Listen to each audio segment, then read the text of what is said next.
নমস্কার বন্ধুরা, welcome to Swapna Bengali kitchen. আজ আমি আপনাদের সঙ্গে শেয়ার করব ট্যাপা মাছের রেসিপি। আমি মাছটা ভালো করে ধুয়ে নুন হলুদ মাখিয়ে রেখেছিলাম।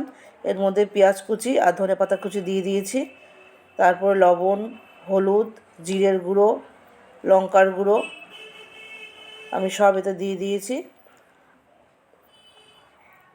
আর আমি একটু আলু কুচিয়ে রেখেছিলাম মোটা মোটা করে, আমি এটাও দিচ্ছি। এটা অপশনাল, আপনারা চাইলে স্কিপ করতে পারেন। এটা সর্ষের তেল দিয়ে দিচ্ছি। আর আমি রসুন আর কাঁচা লঙ্কা দিয়ে একটা পেস্ট বানিয়ে রেখেছিলাম, আমি এটা দিয়ে দিচ্ছি। আমি একটা কড়াই গরম বসিয়ে দিয়েছি, তাতে আমি কলা পাতা দিয়ে দিয়েছি। কলা পাতাগুলো ভালো করে বসিয়ে দিলাম।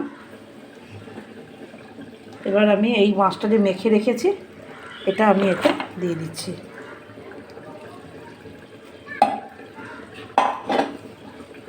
এবার আমি উপর দিয়ে আর একটা কলা পাতা দিয়ে এবার আমি এটা ঢেকে দেব। গ্যাসটা মিডিয়াম আঁচে রেখে দেব।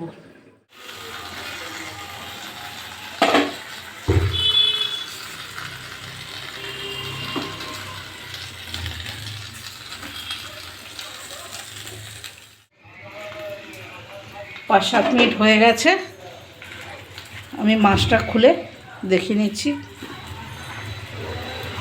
মাছ থেকে তেল বেরিয়ে গেছে, একটু জলও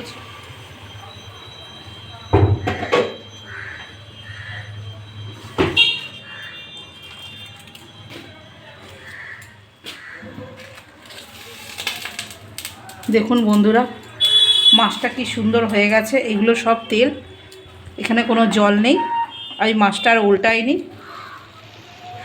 এই রান্নাটি আপনারা বানিয়ে খেয়ে দেখবেন, খেতে খুব ভালো লাগে। এই ট্যাপা মাছ খুব বাজারে কম ওঠে, এগুলো শীতকালেই পাওয়া যায়। আর আপনারা যখন কাটবেন তখন মুখটা একটু কেটে ফেলে দেবেন, আর বাদবাকি মাছটা খেতে খুব সুন্দর। এই রান্নাটি যদি আপনাদের ভালো লেগে থাকে, লাইক শেয়ার কমেন্ট করবেন, সাবস্ক্রাইব করতে ভুলবেন না। এতক্ষণ আমার সঙ্গে থাকার জন্য ধন্যবাদ।